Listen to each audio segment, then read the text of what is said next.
This is it, right? The rock stone? Aye, lad. The Council of Valkyries. The Valkyries are of Valhalla, are they not? Glad to see you're paying attention, brother. You are correct. Valhalla, the great hall of the Einherjar, is their home within Asgard. But while there, they are subject to the scrutiny of the All-Father himself. And relations between the Valkyries and Odin were tense during my tenure as his advisor. Why? Well, that's an even longer story, lad.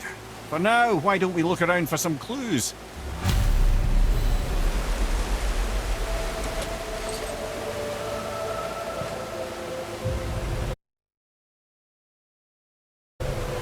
Whoa! Look at that! Come here. Who is she? Gunnar, Mistress of War. After any conflict, big or small, she would be first on the scene, sussing out the worthy spirits for a free trip to Valhalla. A gruesome task. She took great pride in it. Any conflict. Impossible. It's true. She had help from her sisters, of course, but Gunnar was always first to arrive.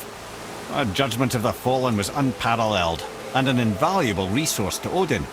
She was one of his favourites.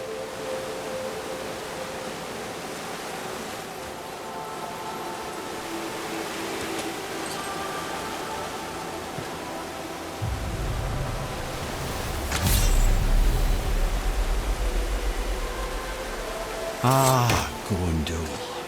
Beautiful Gondul. And? Huh? That's it? Beautiful Gondul? No story or anything?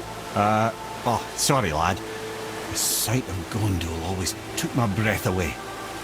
Gondul had a silver tongue, a sharp wit, and struck a figure so stunning it literally drove men insane. Odin forbid her from setting foot in Midgard after a time, as insanity is not a welcome trait in Valhalla.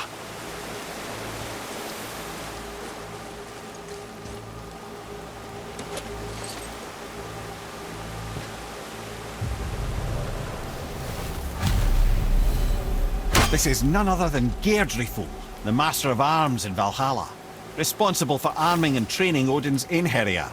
His what? His army come Ragnarok. The entire reason Valhalla exists, you see. The Einherjar wait in the Great Hall endlessly, feasting, drinking, and fornicating themselves silly. Once Ragnarok begins, Odin calls them into service to fight on his behalf. Geirdriful had her hands full training that lot.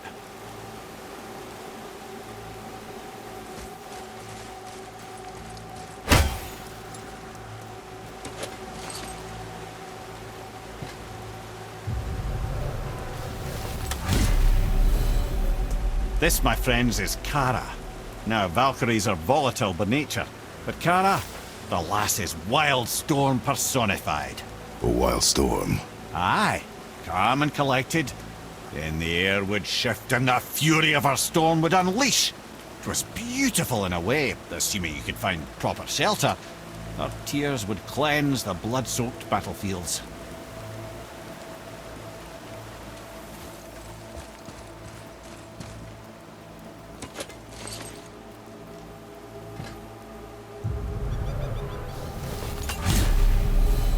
This is Rota, a chooser of the slain.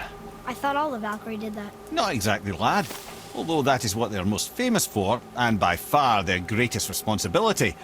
You've seen what happens to the dead without the judgment of the Valkyries. Hellwalkers. That's right.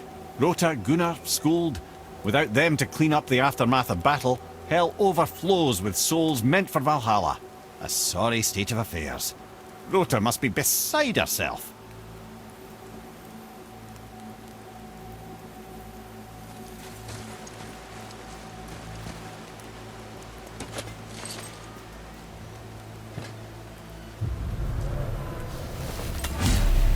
Ah, and here we have Eir, the healer. A Valkyrie healer? Strange. Eir was strange, as a matter of fact. Very quiet, very calm. Where her sisters were violent rapids, Eir was a gentle stream. She healed the wounds of both mortals and gods, and even a certain all-knowing sage who once drank too much and fell off a mountain. Not my proudest moment.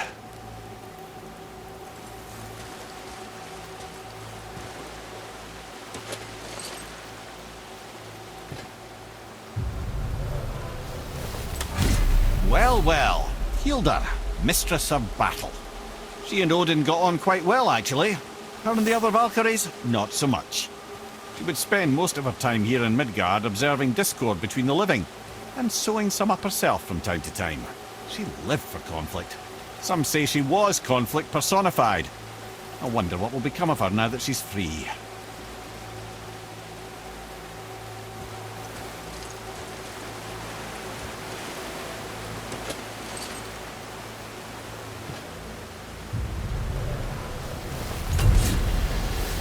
Olrun, once the daughter of a powerful chieftain. She fell defending him during a Reaver attack. Olrun was escorted to Valhalla, where she chose to devote her afterlife to the pursuit of knowledge above all else. Quite unusual behaviour amongst the constant drinking and feasting of her fellow Valhallian denizens. How'd she end up a Valkyrie? Odin. He saw a kindred spirit in Olrun's single-minded pursuit of knowledge. He appointed her as the Valkyrie's resident historian.